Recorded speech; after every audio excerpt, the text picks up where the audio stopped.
ওরে বাহু তুলে দেখছি হাত কি কারো ব্যথা যাচ্ছে নাকি? আর মুখে কি বলবেন? মুখে হরি বলে সহালরে যাই মধুর তাহা বলে বাহু তুলে হরি বলে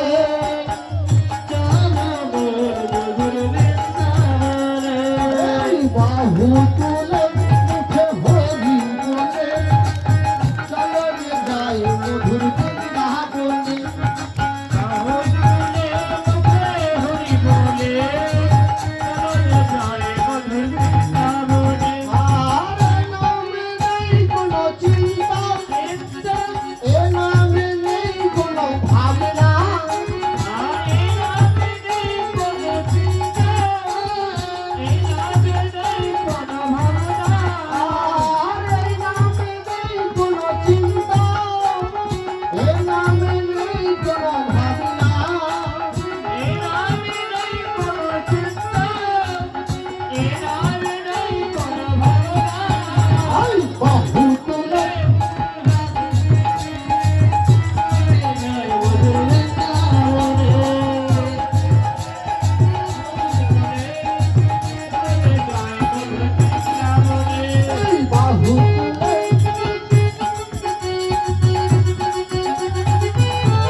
বাহু তুলে কি হবে?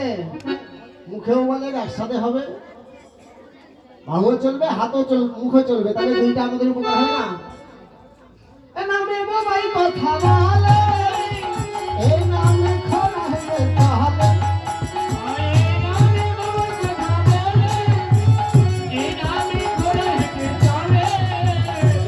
এমন মাহাত্ম্য হরি নামের। বোবা কথা বলতে পারে, খোরা হেঁটে চলতে পারে। চাক্ষুষ দেখবেন।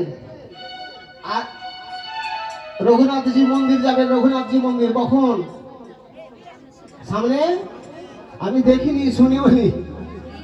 কখন? আরে ঠাকুর মান্দা কিবার? এই যে আগামী শুক্রবার গিয়ে দেখবেন ঠাকুর মান্দায় রঘুনাথজি মন্দির। যারা কথা বলতে পারে না, যারা খোরা হয়ে গেছে, প্যারালাইজ হয়ে গেছে, হাঁটতে পারে না, যাদের আজীবন চক্ষু হয়নি, একটা ঘেরা থাকে, একটা মণ্ডপ, উপবাস করে তার মা তার জন্য চক্ষু যে অন্ধ হয়েছে, তার মা উপবাস করে ভগবানের কাছে, রঘুনাথজি মন্দির ভগবানের কাছে, রামচন্দ্রের কাছে, রাম সীতার কাছে অনুনয় বিনয় করে যদি শুদ্ধ চিত্তে ডাকতে পারে, অন্ধজন চক্ষু ফেরত পায়, তাই না? বোবা কথা বলতে পারে, যারা প্যারালাইজ হয়ে যায় তারা কি হাঁটতে পারে। প্রমাণ পেলেন তো? যদি রঘুনাথজি মন্দিরে না ঘটে, তাহলে বৃন্দাবনে কি হবে? এটা হচ্ছে স্থায়ী বৃন্দাবন, অস্থায়ী বৃন্দাবন। আজকে সারা রাত্রি পর্যন্ত থাকবে বৃন্দাবন, কালকে দুপুর পর্যন্ত থাকতে পারে, সন্ধ্যা পর্যন্ত বৃন্দাবন থাকবে।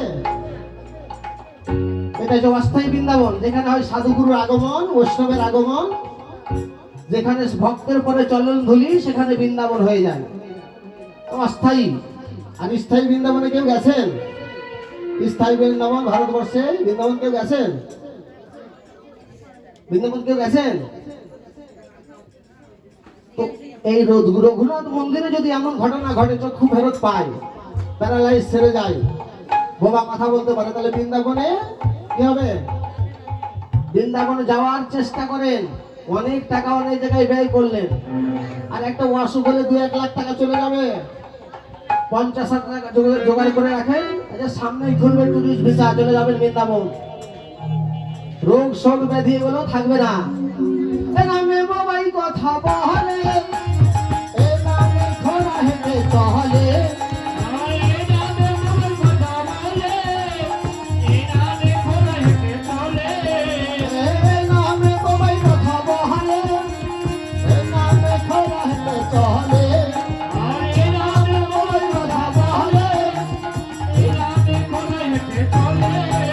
এই বাহু তুলে বলে ভালো যায় মধু বৃন্দাবনে এই বাহু তুলে হরি বলে ভালো যায় মধু বৃন্দাবনে। বৃন্দাবনের আরো মাহাত্ম্য আছে, মাহাত্ম্যগুলো শুনেন। 84 কোষ বৃন্দাবন, 84 কোষ। আমাদের দেহটা কি? এটাও 84 কোষ, এটা একটা বৃন্দাবন। এই বৃন্দাবনের মাঝে অনাদি রাধি গোবিন্দ অনবরত বাস করছে। আর এই বৃন্দাবনকে আমরা দেখতে পাই না ঠাকুর, ওই বৃন্দাবনে গেলে ঠাকুর দেখতে পাবেন। আরো কি ঘটে জানেন? যা শুনেননি আজকে তাই শোনাবো। বৃন্দাবন তো কেউ গেছেন জাননি, তো একজন থাকলে জান প্রমাণটা দিয়ে দিতাম। ঠিক আছে, গেছিলাম বৃন্দাবনে। আচ্ছা, বৃন্দাবন 84 কোষ ঘুরেছেন? অত দূর ঘোরা সম্ভব নয়। তো বৃন্দাবনের মধ্যে যেহেতু যতটুকু ঘুরেছেন আপনি, একটা ধানের গাছ কি দেখেছেন? ধানের গাছ দেখেছেন? বৃন্দাবনে ধানের গাছ হয় না। তেঁতুল গাছ দেখেছেন? দেখেছেন? এই জাগতিক জগতে তেঁতুল গাছের তেঁতুল ঝরে, ধরে না? তেঁতুল গুলো পাকে। এই জাগতিক জগতের কথা বলছি। আমাদের আশেপাশে তেঁতুল গাছ আছে না? তেঁতুল ধরে, তেঁতুল পাকে, তেঁতুল পরে, পরে না? বৃন্দাবনে একটা তেঁতুল গাছ আছে, এখন আছে কিনা জানি না। আমার যাওয়া তো প্রায় 15 বছর হয়ে গেল, এখন আছে কিনা জানি না। এখন যে আছে, তো ওই তেঁতুল গাছে তেঁতুল ধরে, তেঁতুল কিন্তু কোনোদিন পাকে না। শুনেছেন এগুলো? শুনেছেন? যা শুনেননি তাই শোনাবো বলেছি, তো এগুলো তো শোনা আছে আপনাদের। তো কথাটা তো আমার অপরাধ হয়ে গেল তাহলে। আমি বলেছি, হ্যাঁ শোনেননি? তো বৃন্দাবনে যারা গেছে দেখেন, তেঁতুল ধরে, তেঁতুল পাকে না। ওই তেঁতুল যদি নিয়ে আসেন তাহলে পাকে না। কেন পাকে না? একটা তেঁতুল পেকে গেছিল, ওই গাছেই পেকেছিল তেঁতুল, ওই গাছেই তেঁতুল পেকেছিল। রাধারানী পশরা সাজাই দিয়ে গোবিন্দর সেবা দিতে যাচ্ছে, আর একটা তেঁতুল, পাকা তেঁতুল পড়েছিল রাস্তায়, মন্দিরের পাশে পড়ে আছে। রাধারানী ওই পাকা তেঁতুলের উপরে পা দিয়েছে। আর পাকা তেঁতুলের উপরে পা দিলে কি হয়? স্লিপ করে পড়ে যায় না?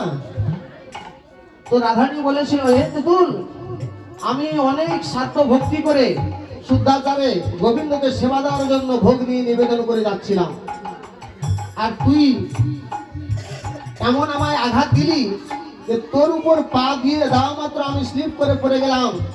আমি গোবিন্দের যে সেবা দিতে গেছিলাম, সেবা থেকে বঞ্চিত হলাম। তো আজ থেকে তোকে অভিশাপ দিলাম, ওরে তেঁতুল, তুই গাছেই থাকবি, কোনোদিন পাকবি না, আর পেকে পড়বিও না। অন্যান্য ভক্তরা আসবে, ওই পাকা তেঁতুলে যেন পা না পড়ে, তার জন্য বলেছিল রাধারানী, অভিশাপ দিয়েছিল। গাছের তেঁতুল গাছে রই রে, গাছের তেঁতুল গাছে থাকলে, গাছে থাকে গাছের তেঁতুল গাছে থাকে, গাছে পাকে গাছে থাকে। গাছের তেঁতুল গাছেই থাক, কোনোদিনও পাকবি না রে, গাছের তেঁতুল গাছে থাকবে। কোনদিন পাকবি না রে, গাছে তেঁতুল গাছে থাকলে। গাছের তেঁতুল গাছই ধরে থাক, কোনোদিন পাকবি না। এগুলো শুনেছেন? শুনেছেন কারো মুখে? এটা একটা হলো যে নতুন কিছু পেলেন নাকি? আর বৃন্দাবনে যারা গেছেন দেখবেন, এই জাগতিক জগতে আমরা কোথাও যদি চলে যাই কোনো যানবাহনে, রিস্কাতে চরণ ধরেন, রিস্কার হাঁটতে হাঁটতে বেখেয়াল হয়ে কোনো সময় আমরা রাস্তার মধ্যখানে চলে যাই না? যাই না আমরা বেখেয়াল হয়ে? তো ভ্যান যদি যাই, তাহলে আমরা যদি মধ্যখানে চলে যাই, ভ্যানটা কিভাবে যাবে? তার জন্য একটা সংকেত আছে না? কি থাকে? হর্ন আছে কিংবা বেল আছে। বৃন্দাবনে গাড়ি আছে, ভ্যান আছে, কোনো বেল নেই, বেল নেই। তাহলে বৃন্দাবনে যারা যায় তারা কি বেখেয়াল হয় না? তারাও রাধা গোবিন্দের গুণগান করতে করতে বেখেয়াল হয়ে মধ্যখানে চলে যায়। তখন গাড়ির চালক কি করে? বেল তো নেই যে বাজাবে যে তুমি সাইড হও, আমি বেরিয়ে চলে যাই। বৃন্দাবনে গাড়ি আছে, কি বলে? হ্যাঁ আমি বলিনি, ওই মা গেছে তো জেনে নিয়েছে। কি বলে? বেল নেই, টুনটুনি নেই, সংকেত নেই, কি বলে? জয় রাধে, জয় রাধে, জয় রাধে। এটা হচ্ছে বেল, এটাই সংকেত। জয় রাধে বলার অর্থ হলো আপনি একটু সরে দাঁড়ান, আমি চলে যাই। আরো কি ঘটে শুনবেন? বলে বৃন্দাবনে চলে ভ্যানে সাইকেলে, সংকেত দেয় জয় রাধে রাধে বলে। বৃন্দাবনে চলে ভ্যানে সাইকেলে, সংকেত দেয় জয় রাধে রাধে বলে। শুনেছেন এগুলো? এগুলো শুনেছেন? তাই আমি বলেছিলাম যা শুনেননি আজকে তাই শোনাবো। হলো তো তাহলে? শুধু তাই নয়, বৃন্দাবনে একটা হাসপাতাল ছিল। হাসপাতাল ছিলেন? যখন আমরা সুখে শান্তিতে থাকি তখন হাসপাতালে যাই। বাবাজি বলছে হ্যাঁ, সুখে শান্তিতে যখন থাকি তখন হাসপাতালে যাই। অসুখ বিসুখ হলে হাসপাতালে যাই। বাবা কথাগুলো শুনবেন, শুনে উত্তর দিবেন। আমি তো একটু বাচাল, বাচাল বেশি কথা বলে যে তাকে কি বলে? বাচাল। আমি 3 ঘন্টা ধরে কথা বলবো, ভুল তো আমারই হবে, আপনাদের হবে? বেশি কথা বলে যে সে বাচাল। কখনো বাচাল হয়ে যেতে পারি, আপনারা ধরে দিবেন। হাসপাতাল ছিল, সরকার হাসপাতাল থাকলে কি ডাক্তার নিয়োগ করতে হয় না? ডাক্তার নিয়োগ করতে হয়, ডাক্তার বেতন দিতে হবে। চাকরি করবে, বেতন দিবে না? তো হাসপাতাল রুগী যায় না, হাসপাতালে রুগী যায় না, তো ডাক্তার রাখার প্রয়োজন আছে? আর তো বসে বসে বেতন দেওয়া উচিত? ডাক্তার ডাক্তার নেই হাসপাতালে। হাসপাতাল করেছিল ইন্দিরা গান্ধীর আমলে। অন্যান্য সরকার যখন আসলো তখন দেখছে হাসপাতালে রুগী নেই, তাহলে ডাক্তারকে বেতন কেন দেবো বসে বসে? হাসপাতালটা কি করেছে জানেন? হাসপাতাল দেখেছেন? না থাকলে কোথায় থেকে দেখবে? সরকার পরিবর্তন হলো, হাসপাতালকে ভেঙে গুড়িয়ে দিল। রুগী হয় না, আমি কেন ডাক্তারকে পয়সা দেবো? তাই হাসপাতাল ভেঙে দিল। তাই বলেছে বৃন্দাবনে নেই যে কোনো হাসপাতাল, রাধা নামে বাজে ঘোড়ার করতাল। বৃন্দাবনে নেই যে কোনো হাসপাতাল।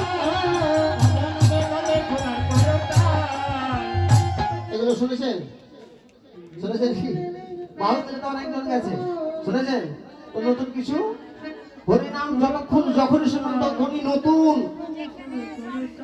হরিনাম কখনো পুরাতন হয় না। আরো অনেক কথা ছিল, তো 2 ঘন্টা তো হয়ে গেল। কত গাইতে হবে? বৃন্দাবনে নেই যে কোনো হাসপাতাল, রাধা নামে বাজে ঘোড়ার করতাল। বৃন্দাবনে নেই যে কোনো হাসপাতাল, রাধা নামের বাজে কোনো করতাল। হারবেন যেখানে সেখানে শুধু খোল জয় রাধে বলে খোল আর করতাল বাজছে যেখানে যাবেন। আর যেখানে যাবেন বৃন্দাবনে যারা যায় তাদের সেবার অভাব হয় না।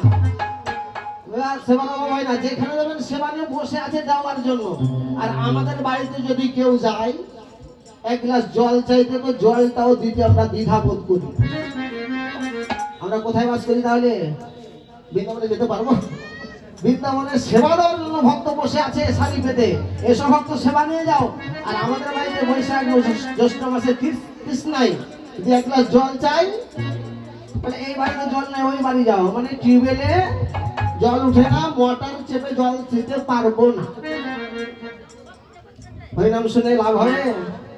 হ্যাঁ, ভক্তকে তৃষ্ণায় জল দিলেন না, হরিনাম শুনে লাভ হবে? তাই সে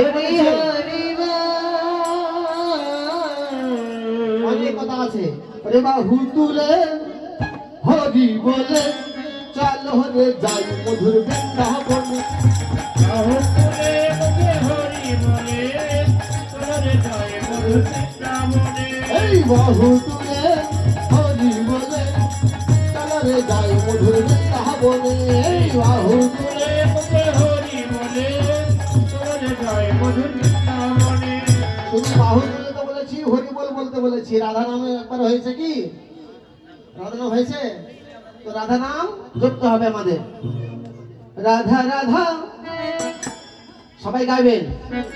আর আর মুখে কি যদি থাকে রাধা রাধা রাধা বলো রে মন যদি যাবি মধুর বৃন্দাবন রাধা রাধা রাধে রাধা রাধা বলো রে যদি যাবি মধুর বৃন্দাবন যদি যাবি মধুর বৃন্দাবন রাধা রাধা ওই গাইতে বলেছিলাম না রাধা রাধা রাধা রাধা বলো রে মন রাধে রাধা রাধে রাধা রাধা বলো রে চলো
যাবি সুধা ঘরে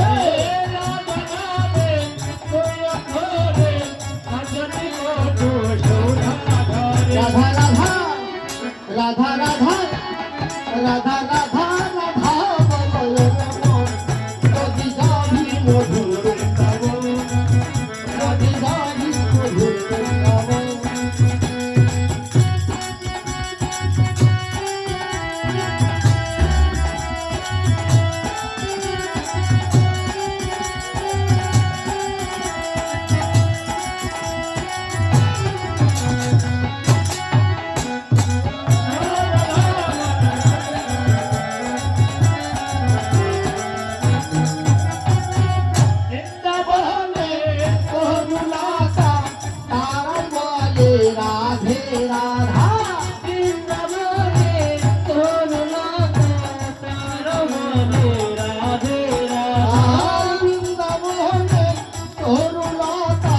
সবাই বলে রাধে রাধা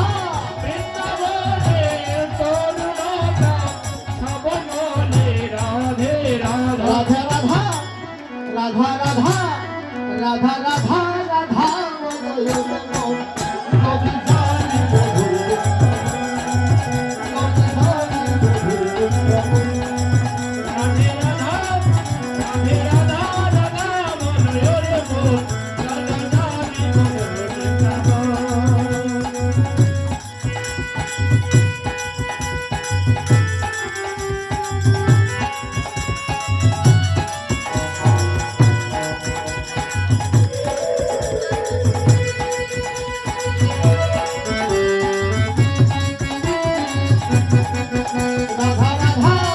রাধা রাধা রাধা রাধা রাধা রাধা বলো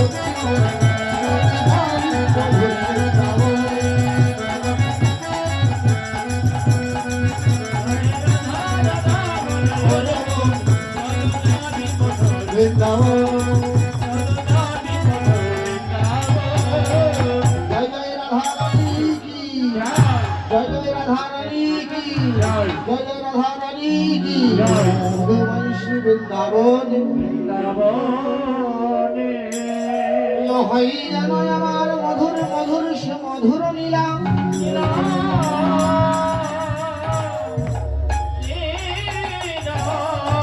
বৃন্দাবন মাঝে হই যেন আমার মধুর মধুর মধুমনসী বৃন্দাবনে আমরা পৌঁছে গেছি। এই বৃন্দাবন মাঝে এসে আপনি তো ছিলেন না, টাকাটা নাও মনে হয় আমার অপরাধ হতে পারে। আমি বলেছিলাম আসলে সে কেউ টাকা দিবেন না, এখন আমি যদি নিয়ে নিই তাহলে অপরাধ হবে না? দেব আপনারা যদি বলেন তাহলে নিব। আর এরপরে কেউ আর টাকা নিয়ে আসবেন না, বুঝতে পেরেছেন? আসর শেষে সবাই দিবেন, আসর শেষে।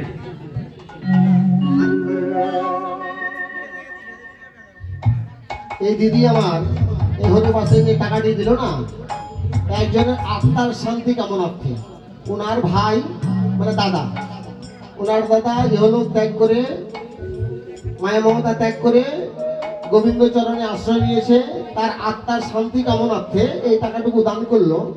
তো আমি তো তার আশীর্বাদের যোগ্য নই, আমার চাইতে বড়, আমি তো আশীর্বাদ দিতে পারবো না। তো আপনারা সবাই মিলে আশীর্বাদ দিবেন যে আশা নিয়ে হরিবাসরে এই দিদি টাকা 110 টাকা দান করলো। আপনারা সবাই মিলে আশীর্বাদ করবেন, বাঞ্ছা করল কতুরু ভগবান যেন তার মনের আশা পূর্ণ করে। আবারও বলছি, আর কেউ টাকা নিয়ে আসবেন না। আরে কত টাকা দিবেন? 200, 500, 1000? হরিনাম শেষ করে যখন যাবো 12টার পরে দিয়ে না, কত টাকা দিবেন? কিন্তু আসলে এসে দিবেন না, ব্যাঘাত ঘটবে, পদাবলী কীর্তন পদগুলো